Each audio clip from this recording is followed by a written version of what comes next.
Everyone's talking about real estate, but the hidden gold mine, self-storage, and today's guest literally wrote the book on how to make it work without losing your shirt. Alese Johnston is a certified self-storage manager, the author of Beyond the Locks, and the co-founder of Storage Trader, the first platform for fractional self-storage investing. She's been inside Self Storage Magazine, Modern Storage Media, and has spoken at industry leading events. Before self storage, Elise built a powerhouse career in fintech, advising global banks like Chase and Citi. Now she's helping investors unlock massive opportunities in one of the fastest growing asset classes. Elise, welcome to Attention as a Currency. Thank you. Nice to meet you. Nice to meet you too. Great to have you on the show today. And before the first question, we get stuck straight in. Before you became the go-to in self-storage, you were in fintech. What made you pivot out of that area?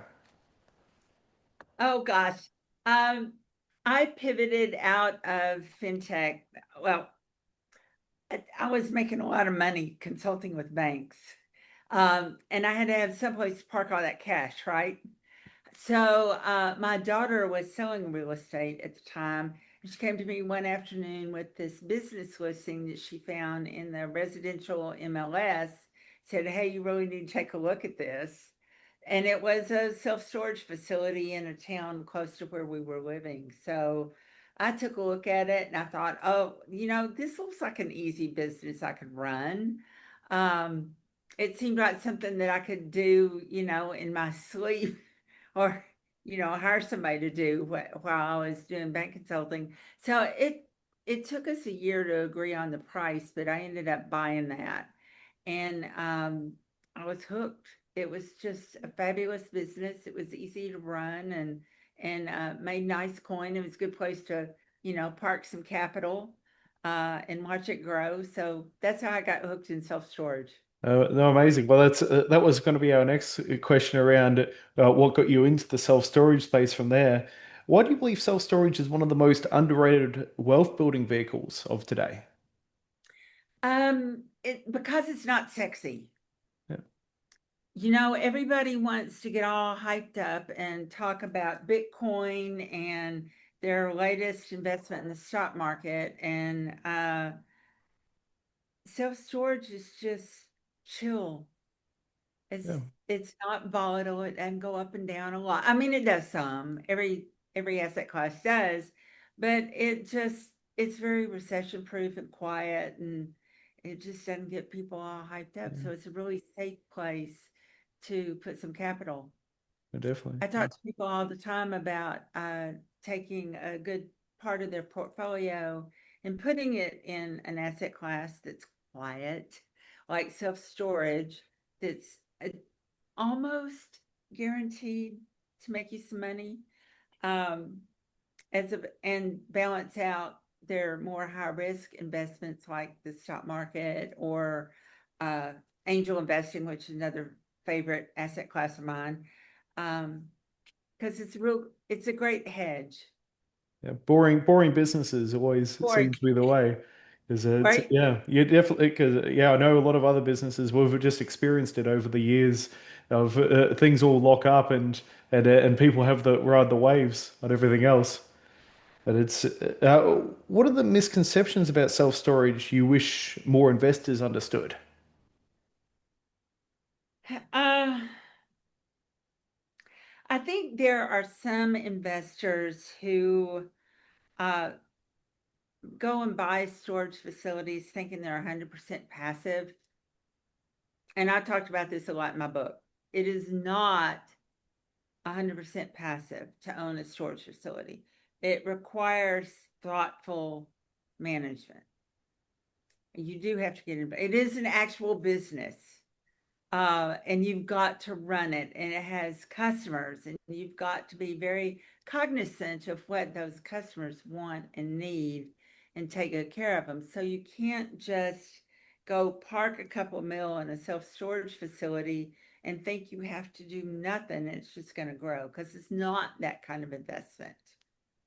Oh, So I think that's the biggest misconception people have. yeah, no, definitely. Well, I imagine they it still needs marketing. It still needs people to manage it, and yeah, the customer experience would be a big one.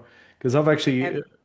yeah, I've rented a few storage facilities over the years, and I know that some vary in their security levels, some vary in how you're treated when you turn up, and how you can Oh check in yeah. and check out.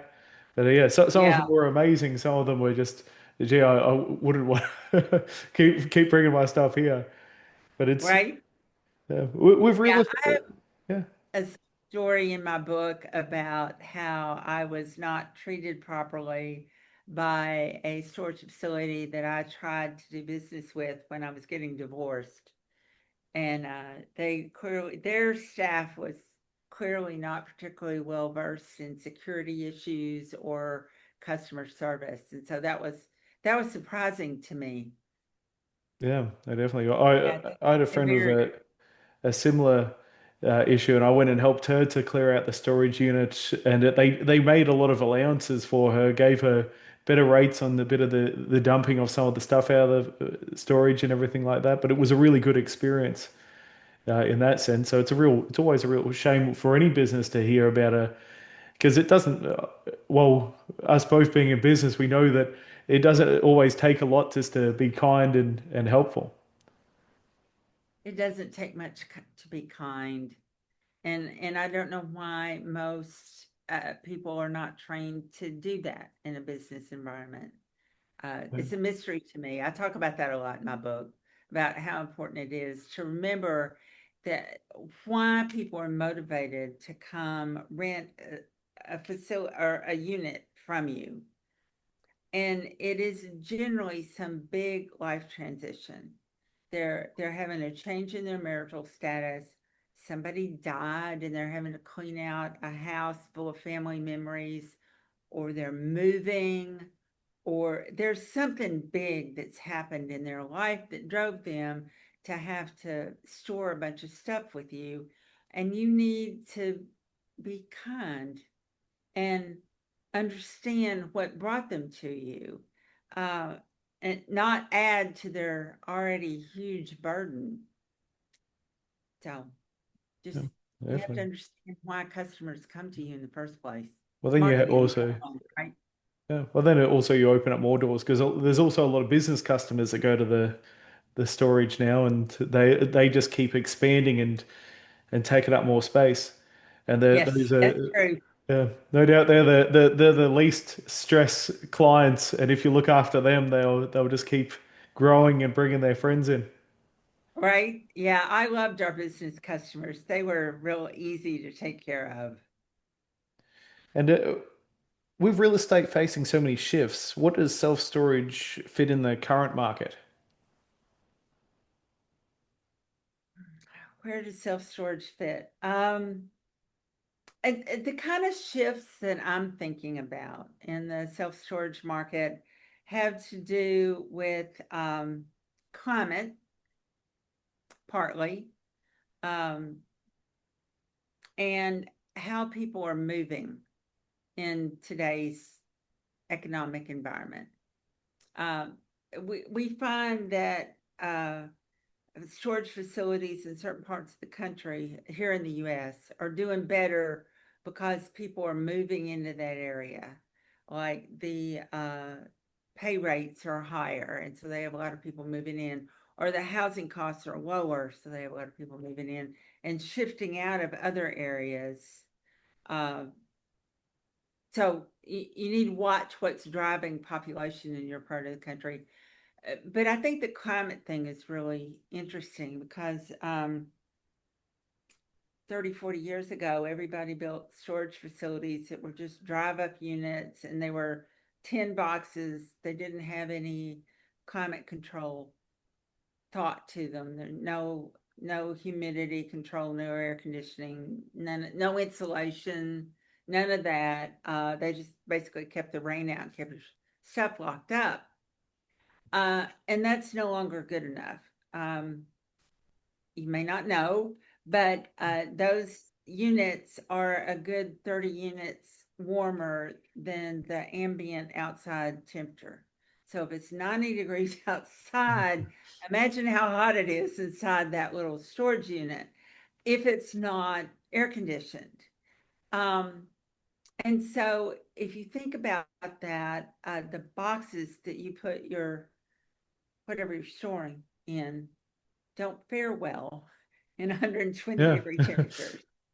You know, whether they're plastic or they're cardboard boxes, um, it'll melt the glue. Yeah. Some of my most heartbreaking moments have been opening storage units and finding like beautiful old pianos Yeah. that people had stored, like grandmother's piano, and we've got no place for it in the house, so we're going to put it in the storage unit, right? Yeah. There's a lot of glue in a piano, like the keys, all that beautiful ivory on piano keys is held on by glue. Well, guess what happens in the heat?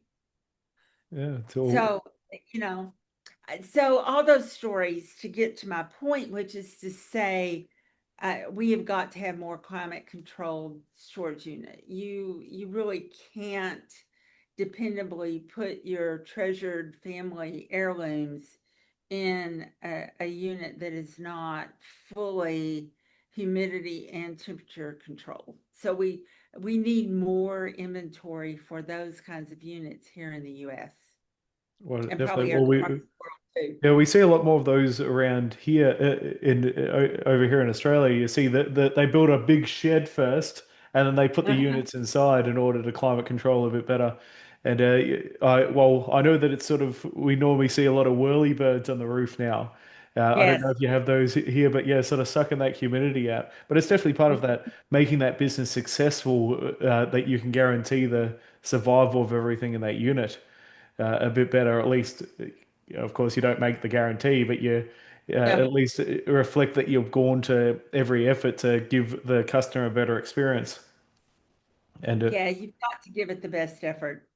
We're seeing a lot of storage facilities go up that look like high-end apartment complexes. Like yeah, they're beautiful buildings, they're 5 stories tall, fully air conditioned, they're just works of art. And that's certainly where I would want to store my stuff.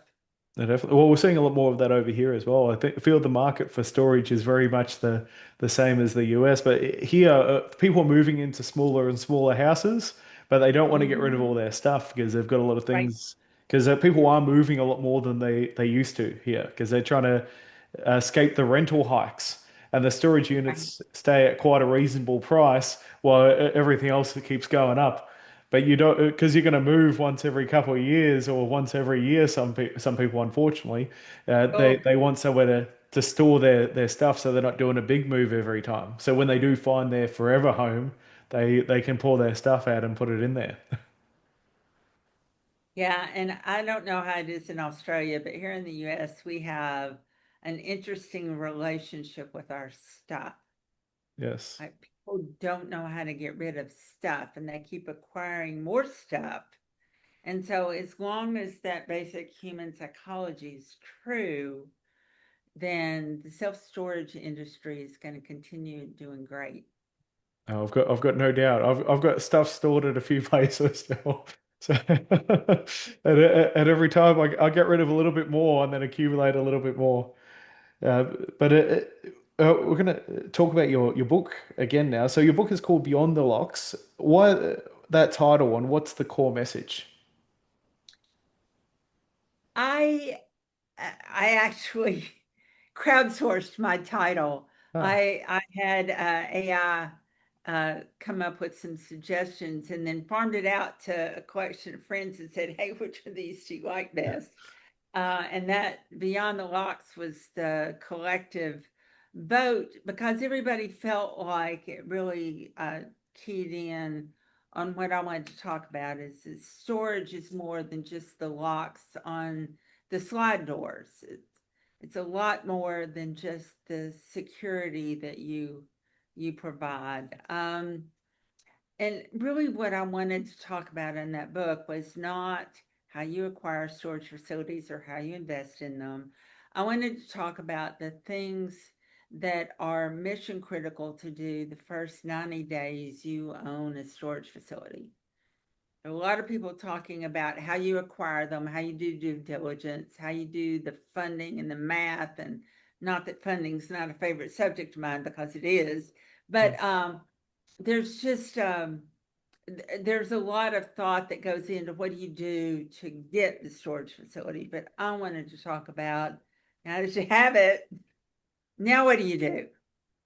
Um, and I started down that path because I had someone buy a storage facility from me that was at very high occupancy. All of our customers were super happy. It was just super well run. And they immediately turned around and ran it into the ground. Yeah. It was so bad that my Yeah. former office manager could not go to Walmart in her hometown without being accosted by former customers who were pissed off. Yeah. And I Wow. was going, how do these people not know how to not piss off the customers? Yeah. So that's why I thought I would sit No, down and there's definitely write a so many more framework. variables to it. Yeah. It's There are a few parables, and most of them, in my thought, are just basic customer service. We talk at length about communicating, which I personally think is like mission critical in any business. Interestingly, I had a couple of people read my book and give me reviews and say, this is not just about storage. What you're talking about is true no matter what business you acquire. And I was, honored that they would say that. But at the end of the day, it's not just real estate investment. You're buying a book of business, a book of customers, and you have to communicate effectively with them. It's just letting them know what's changing, which is not hard. yeah. Let them know what's staying the same and where to send their money. I mean, you might want them to send their money to you, right? And Yeah. not where they're sending it before. So, just Yeah. things you need to think about. And, you need to keep the lights on and the Wi-Fi running and, just some basics like that. And it felt almost silly to sit down and put that in writing. Yeah. But having seen somebody not do those things Yeah. made me remember that maybe we need to say it out loud, that here's your checklist, your project plan, and here are the things that you need to do. So that's why I took the time to write the book, and that's why I think it's worth reading for somebody who Yeah. wants to actually own and manage a storage facility. No, definitely. Well, we know that you have extensive knowledge through business experience anyway, but a lot of people, yeah, they don't think about these things, and it's often, no doubt, you find that the same thing because I consult, and you find that things that are really obvious to you because you've done it over and over and over again, they just don't come Mhm. obvious to everyone else until they've done it over and over and over again. But we forget, we forget. Right? So no, it's perfect. So it's well, really, anyone should be getting the book then, just to get the golden nuggets of business wisdom out of there. And That's what I hear. yeah, And well, maybe there's a second book in there. Uh, there might be. is there something that tends to cost investors thousands that they overlook? One really big Yes, thing. there are absolutely is you can cost yourself thousands of dollars by not communicating with your customers. I probably sound like a broken record on that. Yeah, But if you don't let them know what's going on and you don't give them good support, like here's where you call, here's the phone number, the new support phone number, and actually talking to them when they call and treating them like a human with a real legit problem, instead of just going, oh, here's your support ticket, we'll get back to you in a couple weeks, yeah, they will flat move out. And you spent, when you before you acquired the storage facility, you spent a lot of time and energy running the numbers based on a certain income stream to make sure that those numbers were going to work. This is going to be a good investment. and then you turn around and piss off the customers and they move out. So Yeah. where's that revenue stream? Yeah, definitely. Well, That's yeah, and I've seen for clients, people go out of their way to get away from that business that they haven't had a good experience with. They'll spend a fortune to go to your competitor just so they can spite you. Because right. of And you know what? They talk about you. yeah, oh, they do, and then you lose They and love lose to them all tell a money. bad story about how awful you were to them. Yeah, Customers, there's research that's been done on this, and I'm going to lie about the numbers. So, but you'll get the point. Uh, if you annoy someone, they will tell that story about how annoyed they were to at least six friends. yeah, they If you make definitely them is. super happy, they're probably going to tell it to one or two. So Yeah, good news doesn't travel as well, but it does travel. But people passionately love a good story. And they love a good story that casts them as the victim. yes, I don't know what it is about psychology, but that's how people are. So don't, whatever you do not give them a victim story to tell. yeah. That's a great line. That I think that's a don't give your customers a victim story. Right? So Right there. Don't give them, because that's that will it. cost That's the you money. slogan. Yeah, we'll caption that one. I think that will be one of Right? our video shorts for the interview. I love it. So for someone listening who wants to invest, where should they start? So if you want to invest in self-storage, and I think the answer is yes, yes, you do, Yes. you need to figure out how, like, what's your level of engagement? Do you want to invest the time and energy and acquire the whole facility and run it? So do you want to buy business, or do you want to park some money in a facility that somebody else is managing? So you got to pick your avenue first. If you want to own and manage the whole thing, you need to do your homework and learn how to manage it. And then you're going to spend some time learning how to do proper due diligence, and you're going to spend some time shopping and find one that you want to own in a place where you think that your management skills can make a difference and really increase the revenue for that storage facility. So, and time investment in some knowledge there. Um, I was successful with that because I walked in the door with a ton of project management experience from all the Yeah. projects that I had done in fintech. So I kind of got the space already. If you want to just park some money with somebody else, of course, I'm going to tell you to come to Storage Trader and Yes. come shopping. Of course. No, definitely. Yeah, Uh, it's and also but the other key thing is if they're going to do it themselves, they have to pick up this amazing book called Beyond the Locks. exactly. Yeah. Yes, they do. Uh, Either way, I got you covered. Yeah. Um, But if you want to invest in somebody else's storage facility, then you need to you've got some homework to do there as well.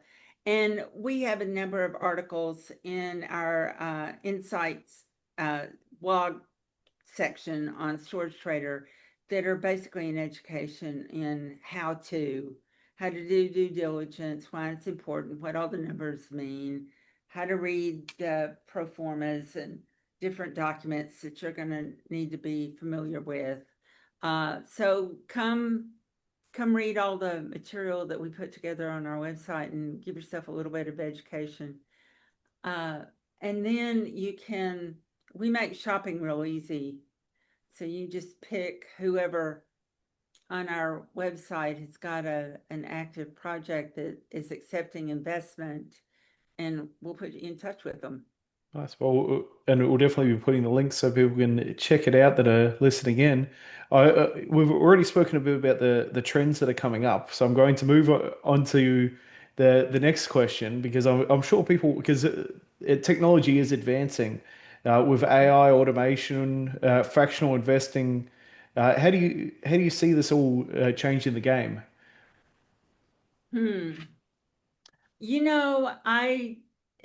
you want to go crazy, I see uh, shares in storage facilities and other, investment asset classes becoming tokenized, kind of like Bitcoin sort of thing.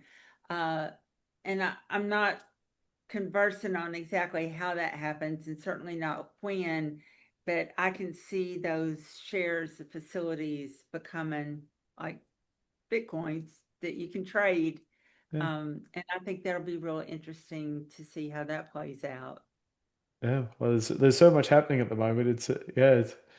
Things change every 3 months right now Right. with the technology, but the foundations will always be the same, really, because the business still needs to have an operation and the investment still needs to be there. It's just really it's an exciting time. A lot of people are worried about things that are happening, but it's really exciting because it's only bound to make everything a lot more accessible and easier and under easier to understand.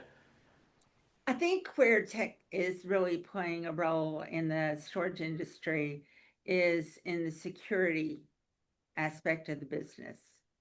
When I first started owning facilities, security was giving people a gate code, and they had to go buy their own padlock to go on the door. And if they didn't pay their rent, we'd overlock them.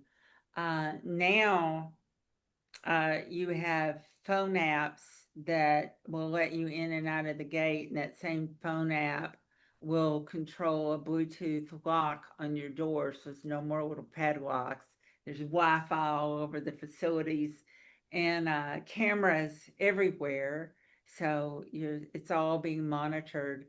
Um, I had sensors in my facilities that would monitor the heat inside of the unit.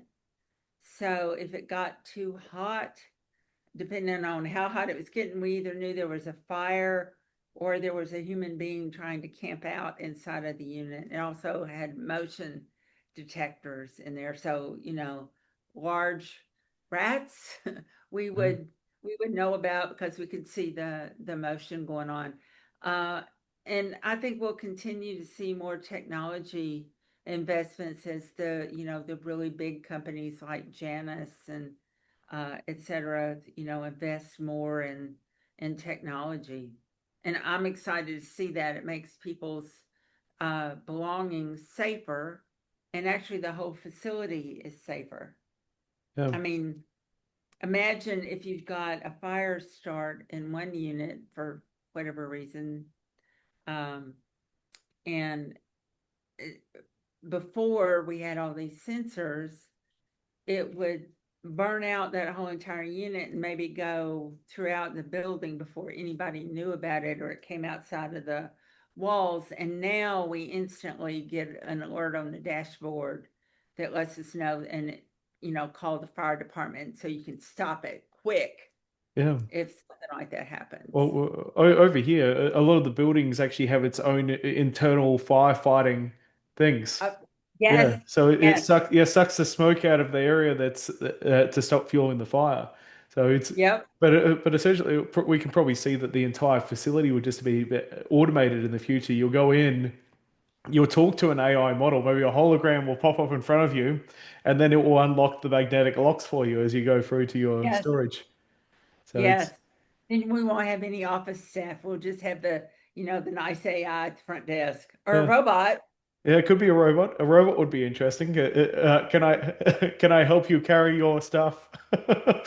Yeah, that's what I was thinking. That'd be fun to have a robot carry the boxes in and out. That would be awesome. Yeah, Can have a robot come unpack my apartment and put it in storage I'm sure that's going to happen someday, but it depends. While people might not tape the boxes enough, and it might get Oh, because but can't the robot take the boxes for me? yeah, that's it. Well, it would need to. It probably has an inbuilt tape machine to tape around Oh, the there we box. go. Yeah, I know that I've helped some of my friends move in the past, and they haven't been the best tapers. It's just you pick Uh, up the box and everything falls out the bottom as they've just oh loaded it no. up. Yeah, that's no good. No, it's not. But yeah, we've really covered everything else. We'll head to the signature close question of the interview. Uh, Mhm. Elise, if attention is the currency, what should investors stop wasting it on, and what should they start investing it in? You told me to be prepared for that. And Yes. I think investors should quit wasting time on trying to make, well, certainly self-storage, uh, like a social thing. Like right now, a lot of investors find deals by going out to dinner and playing golf with their cronies. And I love going out to dinner. I Yeah. love playing golf. But I don't want to do that as the way to find a good storage deal. And it's completely self-serving. I think they should invest their attention in coming to places like Storage Trader to find their deal and just invest there and save their dinner dates for just getting to know the human they're with, not doing a deal. No, And same thing for their golf dates too. Just go play, have golf. You don't need to do business. Come do that on Storage Trader. that's That's my perfect. plug 'Cause yeah, business. because we should be more present with the people. I think You that's should a be more present. is When you yeah, have the gift of another human's time, you should be fully present with them and not trying to do business, yeah. in my humble view of the world. Especially nowadays because we don't need to do that anymore because Right? it's Oh, the yeah, the things are there for time for, and it's also a lot quicker because we don't need to have, we don't, because I imagine, well, it wasn't that long ago, maybe 5, 10 years ago, you wouldn't need to have that conversation, and then then you would have had to then catch up again, have a whole chunk of paperwork that's this high to yes, try to work out if it's a good deal or not, and then you're really just right. taking somebody's word for it because that's the only deal that you can view. But now you can view 100 deals today. Yeah, basically, we're kind of like the Amazon for investment opportunities and self-storage, and you can find all the basic facts that you need, and you can download the documents and read them at your leisure.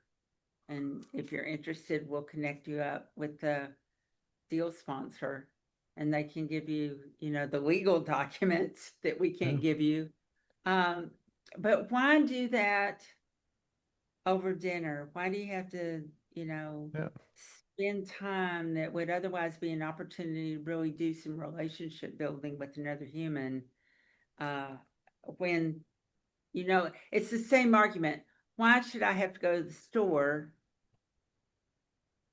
in person, like spend the gas, spend the time, when I can just, you know, order something on Amazon and it just shows up?